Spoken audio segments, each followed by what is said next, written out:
The day after my surgery, I woke up to find my husband and my mother-in-law in the room. Sorry, I was on a step ladder at work and I fell off. What are you doing? You're a part-timer, aren't you? Why not leave that to the full-timers? Is this another of your meddling ways? Can you not talk to me like that? I have to stay in the hospital for a while, so sorry for the inconvenience. Oh, speaking of, I just transferred this month's share of expenses to the bank account. I usually contribute to household expenses with my part-time earnings, but now I'm stuck here. I can't even cook, let alone shop. So I figured at least I can give them money. But my mother-in-law turned it down. We don't need your measly earnings. Can you stop making that? I'm doing my part face. Huh? I had no such intention. Intention or not, that's the face you're making. We don't need you. I'm here. Besides, how much can a part-timer really make? It's not a lot, but it's enough to help with groceries. Sure, whatever. My mom-in-law's unyielding attitude started to make me angry. I'm the one hurt, but neither of them has shown any concern. Then my husband, Ash, said something unbelievable. Frankly, you don't need to come back after discharge. You're just a liability. And it's a waste of time and money. Don't expect me to pay your hospital bills. What? He's right. It's your own fault you're injured. We're the ones who will have to shoulder the burden, so you should pay us. Why do the useless ones always cost so much? With that, Ash and my mother-in-law left the room. Both despise any form of expense. So it's no wonder they're angry about me being in the hospital, worrying more about money than about me.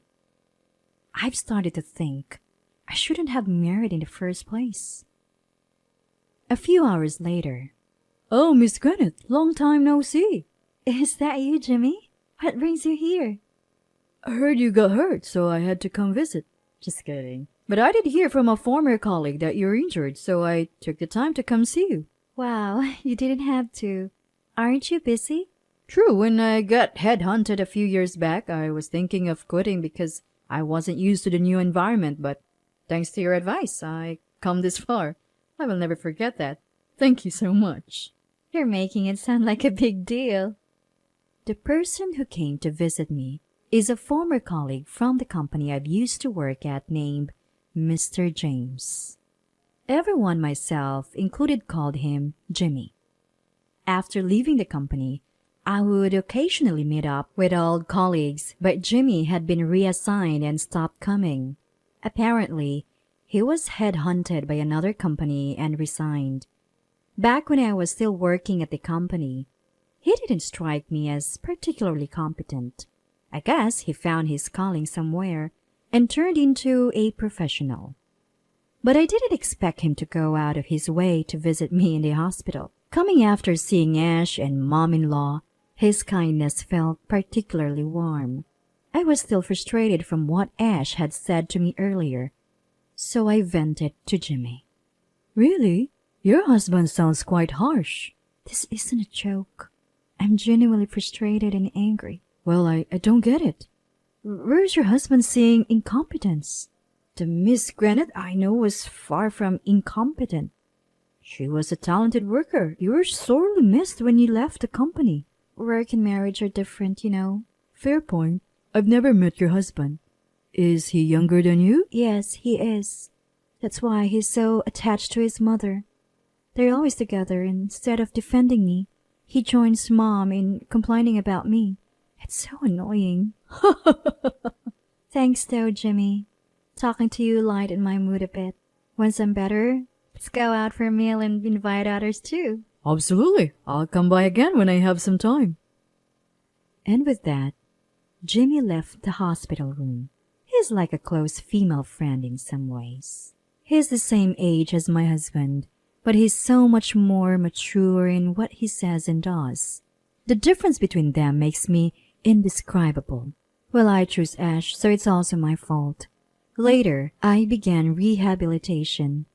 During my hospital stay, all I could think about was wanting to go home as soon as possible. But if I go home, Ash and Mom-in-law will be there. I'd rather stay in the hospital. It's far less stressful.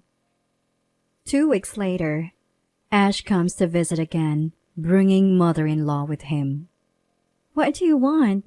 Didn't you say I shouldn't bother coming home if I'm incompetent? Yet here you are, visiting me again. Hey, aren't you happy I came to see you? Frankly, if you're going to complain, you don't have to visit at all. Oh, easy there. Why are you so mad? I haven't even said anything yet. See, that's why our child acts distant with you. You always have this cold demeanor. Consider other people's feelings for once. That's why you end up hospitalized. Here we go again. Whenever Ash is criticized, mother-in-law goes all in with her supported fire. Even though it's a conversation between husband and wife, things never move forward when she chimes in. That's why I stay quiet when mom-in-law intervenes. Arguing back would only lead to more counter-arguments, and I'd be the one blamed in the end. This time, I was patiently waiting for the storm to pass, but it showed no sign of stopping. Worse still, they started talking about Ash's girlfriend. My son was thinking of marrying someone else before you, but they broke up over a trivial argument. He would have made amends if he'd apologized. But his pride's so high. He said he'd never apologize because it was her fault. Look, it really was her fault. I did nothing wrong. Sure, she had a good personality and was attractive. In hindsight, maybe I should have apologized. Then I would be married to someone useless like you. See, that's what I've been saying from the beginning. Are you sure you want to be with her? I always knew it was a bad idea. This proves I was right. It's just a fluke. I happened to choose an unsuitable partner this time. I'll be more careful choosing someone with similar sensibilities next time. The conversation was unbearable. I'm not the patient type to keep quiet forever. Moreover, this guy just mentioned choosing another partner. It seemed like he had thoughts of divorcing me. Well, it'll be a dream come true for me too. Frustrated, I let loose my anger on Ash and mother-in-law. You would have a lot to say, but this is just ridiculous. You mentioned I'm an unsuitable partner, but you're not even good enough to be called that. Initially, I thought you were decent, but it turns out you're just a mama's boy. Plus, mom is so fond of her son. Why don't you two just live together forever? Then no one would end up this unsuitable partner like me. You two seem to get along so well, why not? After saying all this, I felt a mix of regret and relief. What was funny though was the way both of their expressions changed from surprise to tense as I was saying this. Who do you think you're talking to? Where are your parents? What's with the attitude? For someone so useless, you sure know how to run your mouth. Mom, there it is. You're quick to call people incompetent, but are you so well-rounded yourself? Must be nice being perfect at your job at home, huh? You're really something. When I sarcastically praised mom-in-law, her face turned even redder. How dare you act so smug? Who do you think you are? I'm the patient here. You little... Just then, Ash intervened. Hey, enough is enough. From where I stand, you're way more incompetent than Mom. Mom raised me all by herself while holding down a job. Could you do that? I wouldn't know. I've never been in that situation.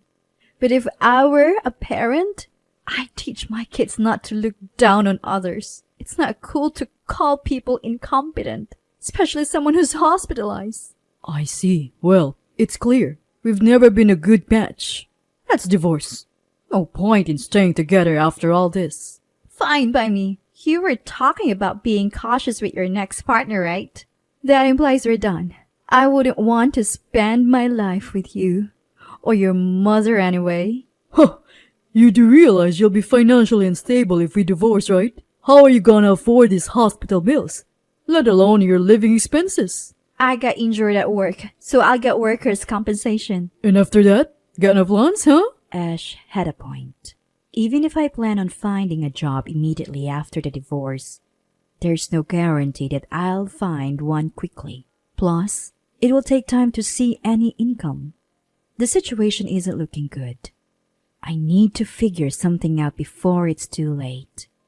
I have been vocal until now, but the moment I stopped talking, they took the opportunity to go on the offensive. So you haven't thought it through? Tough break. But what's said is said. We both want this divorce. If you promise to obey me like a housemaid from now on, I might reconsider.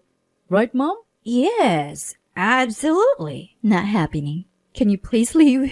You're polluting the air. You're a piece of work. Don't say I didn't warn you. You threw away your last chance. With that, Ash and Mom-in-law left the room, sneering. I have to find a job soon.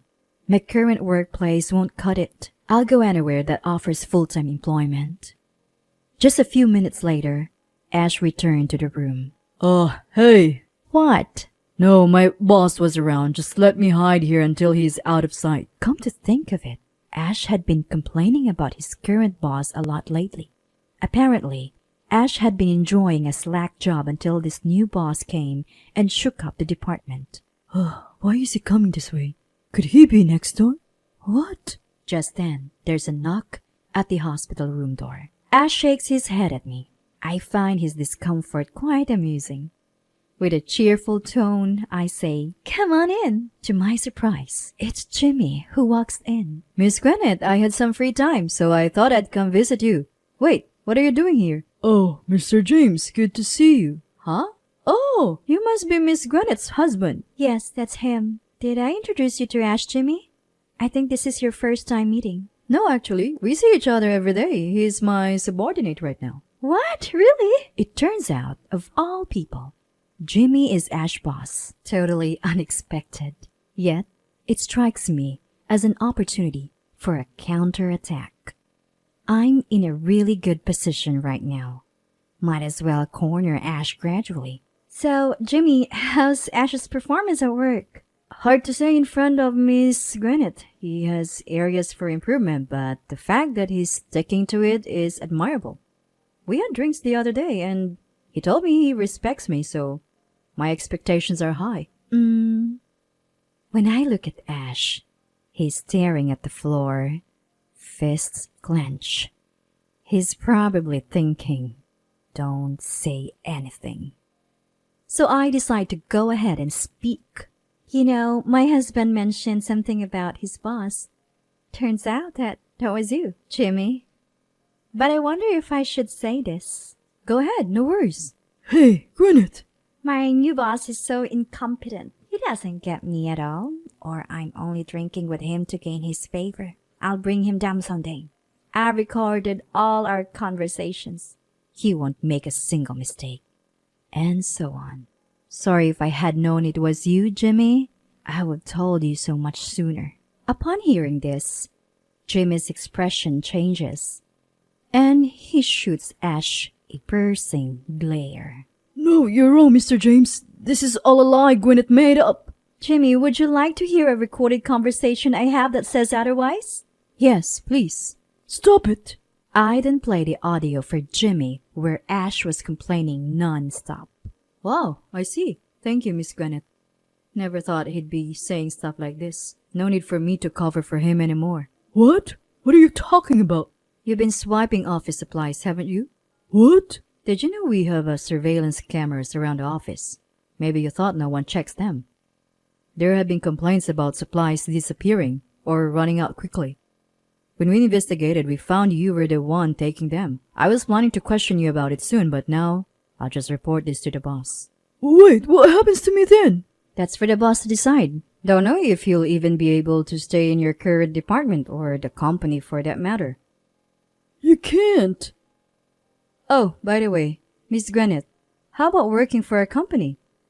We'd be better off with you than him. Really? Is that okay? It's fine. We'll likely have an opening soon. Jimmy turned to face Ash. I'd be delighted to be under Jimmy. I'll make sure not to get too familiar with you. Don't worry about it. You scum. You asked me earlier what I'd do after leaving the hospital. Remember? Now it's my turn to ask. What will you do without a job? Shut up! If you listen to me, I might consider letting you and your mother-in-law be my personal servants. Who would do that? Oh, I see. Then you and your mother-in-law will be out on the streets. So, if I become your servant, will you help us? No way. I don't need a servant like you. What? So you have to try your best holding hands with your beloved mom. And so the episode came to a close. Later on, Ash was questioned by the company about the missing supplies and found to be reselling them. He was effectively fired. It was questioned by the police. Now he's being supported by his mother-in-law's pension. Life's being tough. Even putting food on the table is a challenge. As for me, I started working under Jimmy. Although it took a bit to get back into the swing of things, I quickly adapted and became a valuable member of the team. Work is really enjoyable. I guess as long as I have my job, life is good. If I ever consider remarrying, I think I'll consult with someone first.